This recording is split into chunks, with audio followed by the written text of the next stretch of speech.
Hello everybody and welcome back. And in this week's video we're going to look about how we see about Abraham and his priorities and how it has affected him. We see how Abraham's priorities is towards his flesh and spirit, and we can see how he acts in the situation in this week's video. But before we go look into that, we're going to have a bit of a recap and see how Abraham reacted and showed his godliness towards the king of Sodom, where the king asked Abraham and offered him the wealth he returned from the four kings. So we can see how he was keen to give the priority only to God and in his way of life. So we can see how Abraham is going to show this in Genesis 14th chapter 22nd to 23rd verse. So let's read that now. So we can see in the verses it says, "But Abraham said to the king of Sodom with a raised hand, I have sworn an oath to the Lord, God Most High, creator of heaven and earth, that I will accept nothing belonging to you, not even a thread or the strap of a sandal, so that you will never be able to say I made Abram rich." So we can see in the situation how Abraham acts godly and says his priorities towards God, and he wants to be spiritually towards God and show his faith and act godly towards God. But we can see in contrast to how Lot's situation, his heart has not changed, despite having given a lesson by God to come back. His decision to stay separated from Abraham was still there, as he chose Sodom and Gomorrah for his earthly richness. As God tried to provide him a lesson through this capture, Lot still stays towards the association of the evil, as he was given the chance to dissociate from it. He did not take this chance, as the wickedness of the city and the people and potentially his family has led him to stay in this side. We can see and stay once again with Sodom and Gomorrah, and we can see once again he failed to choose the blessed option.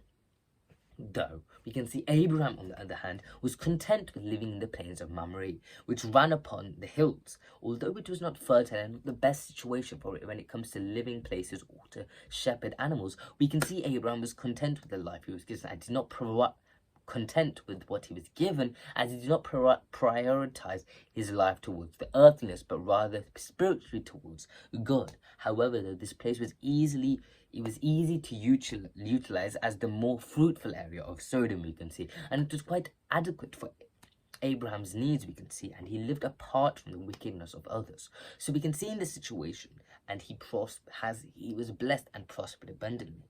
But we can see how these two people were completely different. So we can see one had to rely on God and one had to rely on earth. We can see one had to satisfy, and due to one relying on earth, they had to satisfy the flesh. But while relying on the spirit, they had to so we can see when relying on God, we can see they have to satisfy the spirit and God and stay faithful. So we can see that the reason we can see that this is opposite, because the flesh is always against the spirit, we can see. So this situation is always going to contradict, because of how flesh always contradicts the spirit of the spiritualness and the earthly desires. So now we're going to go into the next part of this week's video. So we can see that we learned about a king last week's video, which was named Melchizedek. So we're going to start to learn about him, as we said that he had a huge role and as a big person in the story. So we're going to understand more about him now. So he was said to be the priest of the Most High God. So we can see this verse. So we can see that it explains to us he worships only the true God, and we can see in the situation that, as in the period of the time, we all know in the Noah period, everyone was corrupted by the sin despite Noah's efforts, we saw. And we know that the reason why Abraham was chosen was he was the only faithful person. But we can see in this situation, it is explained that Melchizedek was said to be a person who was true to God. And we can even see the place that he ruled the kingdom was Salem, which was later called Jerusalem. So we can see how it connects very beautifully here into God's plan. We also see how Apostle Paul, he explains about him in the Hebrew book, as well in Hebrews 7th chapter 1st to 3rd verse, we also see. And for this, we see how Melchizedek, the king of Salem, the priest of the Most High God, we see who met Abraham after returning from the slaughter of the kings, we can see, blessed him, to whom Abraham appointed a tenth of his part of his spoils. We can see who is, first of all, by the translation of his name, King of righteousness, we can see. That is an important fact. He is the king of righteousness, according to the translation of his name. And the Salem, we can see also the king of Salem, which also means the king of peace. So we can see how his translation of a person, we can see, is always towards, we can see how it's towards the fruits of the Spirit and towards God's deeds that God expects to be given. So we can see how without a father, without a mother, without the genealogy, having neither beginning of days nor the end of life, but he was made like the Son of God, we can see, and he remains the priest. So we can see how this is a huge situation, because without a father, a mother, or the genealogy, or having neither beginning of days nor the end of life, but made like the Son of God, he remains the priest perpetually. So we can see how the situation and how Melchizedek is shown is a very righteousness, and we can see the most high of God priest, and a very, very important person in the story.